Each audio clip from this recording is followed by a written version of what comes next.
Hello' guys, দেখিছা আমি কেনেকৈ ইয়াৰ কামত ব্যস্ত হৈ আছোঁ। চোৱা এইকেইজোপা তিয়ঁহ, এই তিয়ঁহৰ গুটি আছোঁ এয়া মাটি চপাই আছোঁ। কালি বৰষুণ পালে, আজি চোৱা এয়া বগালে। দেখিছেনে? ইয়াত তিয়ঁহৰ গুটি আমি ইয়াৰ মাটি চপাই আছোঁ। দেখিছা এই তিয়ঁহ, এইজোপা তিয়ঁহ, এইজোপা চোৱা ইয়াত তিয়ঁহ গছ, এইপিনে হ'ল তোমাৰ দাংবডি, এইপিনে হ'ল ভেন্দি। আৰু এনেকৈ মই কৈ থাকোঁ কাম, বজাৰ বস্তুবোৰ কিনি নাখাওঁ গাইজ। আপোনালোকে বজাৰ বস্তুবোৰ অকণমান কম খাব। বজাৰ বস্তুবোৰ খালে কি হ'ব, পেটত ৰাতি 12টা বজাত দুক দুক টাক টাক দুক দুক টাক টাক দুক দুক টাক টাক কৰিব, ৰাতি একদম ধাত ধাত ধাত ধাত পাত যাব। সেইবিলাক হোৱা মানে লিভাৰটো কমজুৰি হ'ব।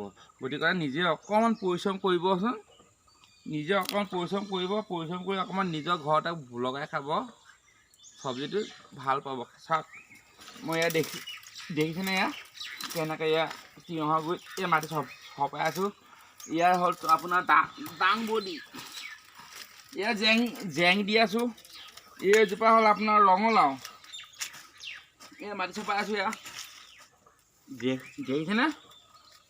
ভালকৈ চাই লোৱা, ভালকৈ চাই লোৱা শুন।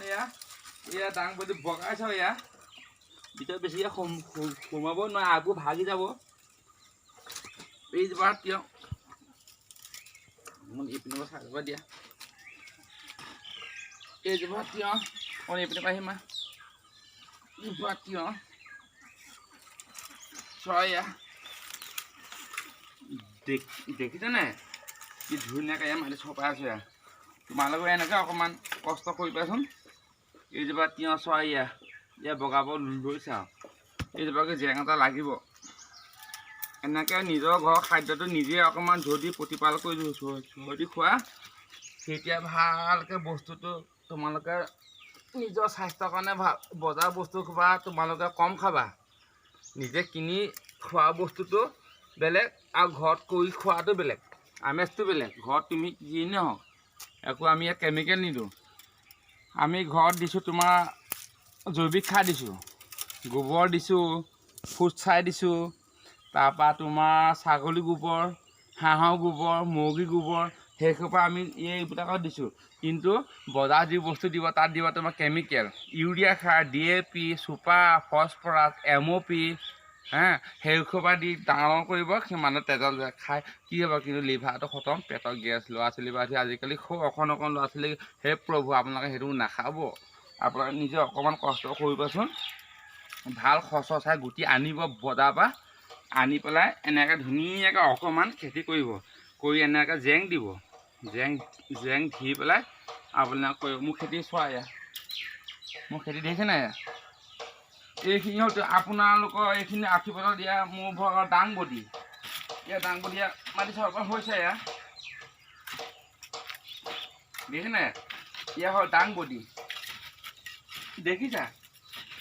দাংবডি মাটি চপাই আছোঁ, তিয়ঁহত মাটি চপাই আছোঁ, দাংবডি দি আছোঁ। নিজৰ খেতিটো আমি নিজে কৰি আছোঁ।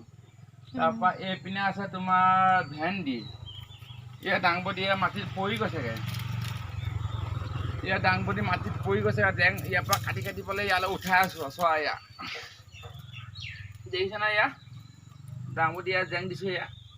দাংবডি চোৱা, দেখিছা কেনেকৈ দাংবডি জেং এই ভেন্দি চলে অকণমান দিয়া হওঁ, এই ভেন্দি অকণমান দেখুৱাই দিওঁ।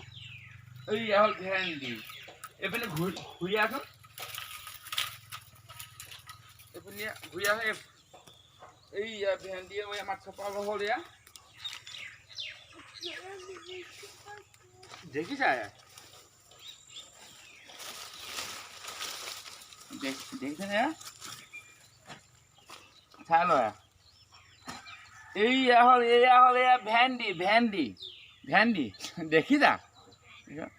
ভেন্দি আছোঁ। ভেন্দি মাটি চপাই আছোঁ। ভেন্দি, তাৰপৰা হ'ল তোমাৰ দাংবডি, হ'ল তিয়ঁহ, হ'ল ৰঙালাও। বেছি খেতি কৰিব দৰকাৰ নাই। সেই অকণমান অকণমান কৰিবা, বেছি কৰি কাম নাই। অকণ কৰিবা খালি ঘৰত খাবৰ কাৰণে। আমি বেচিবৰ কাৰণে আমি নাই কৰা। আমি ঘৰত অকল পৰিয়ালটো, আমাৰ নিজৰ ঘৰৰ পৰিয়ালটো খাবৰ কাৰণে আমি কৰিছোঁ। গাইজ আপোনালোকে বজাৰ বস্তু খাবলৈ আজি তাৰিখৰ পৰা আপোনালোকে এৰি দিয়কচোন, নাখাবচোন। ঘৰত অকণমান কষ্ট কৰক। ৰঙালাও গুটি 10 টকা, ফ্ৰেঞ্চবিন 20 টকা, তাৰপৰা দাংবডি 30 টকা, তাৰপিছতে আপোনাৰ এইটো কি বুলি কয় তিয়ঁহ গুটি 30 টকা আনি গুটিকেইটা দিয়ক, ভালকৈ দিয়ক। দিয়াৰ পিছত ধুনীয়াকৈ উঠিব, উঠাৰ পিছতে আপোনালোকে ধুনীয়াকৈ জেং চেং দিব, তাৰপৰা আপুনি খাওক। মোক ক'ব বজাৰ বস্তুবোৰ আনি খাই খোৱালে কিন্তু ৰাতি 12 বজাত পেটত ফুট পাত তাৰপৰা ৰাতিপুৱা হ'ব কি মোৰ বোলে গেছ হৈছে, গেছবিলাক দেও খাওঁ, সেইবোৰ হ'ব দৰকাৰ নাই। কি মানুহৰ নিজে কৰি খাব কেলেও নাই, সেইটো কাৰণে আপোনালোকে নিজে অকণমান কষ্ট কৰকচোন। চাওকচোন এয়া নিজে কষ্ট কৰক, অকণমান কষ্ট কৰিলেই হ'ল, বেছি কষ্ট কৰিব নালাগে। চাওক এয়া আমি এয়া ভেন্দিত মাটি চপাই আছোঁ। এয়া দেখিছে, ইয়াত ভেন্দিৰ মাটি চপাই আছোঁ। এয়া এইপিনে আছে দাংবডি, এয়া চাই লয়। এয়া এইপিনে আছে চব ভাগে ভাগে খেতি কৰি থৈছোঁ। গাইজ আপোনালোকে এনেকৈ কৰি খাবচোন। বজাৰ বস্তুৰ কাৰণে আশা কৰি থাকিলে নহ'ব। খাওঁপতীয়া মাল সোপা খাই একো লাভ নাই। আমাৰ নিজৰ হেৰিটো নিজে এইজোপা গছ পৰি গৈছে মাটি দিয়া, এয়া মই জেংডাল দি উঠাই দিম। এতিয়া দাংবডি এই এনেকৈ উঠাই দিব লাগিব, এনেকৈ এয়া দেখিলা, এনেকৈ তোমালোকে অকণমান কষ্ট কৰিবাচোন।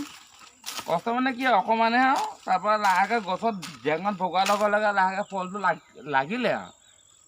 তোমালোকে না কৰিবা, বেছিকৈ সাৰ দিয়া বস্তুবোৰ নাখাবা। দেখিছা গাইজ।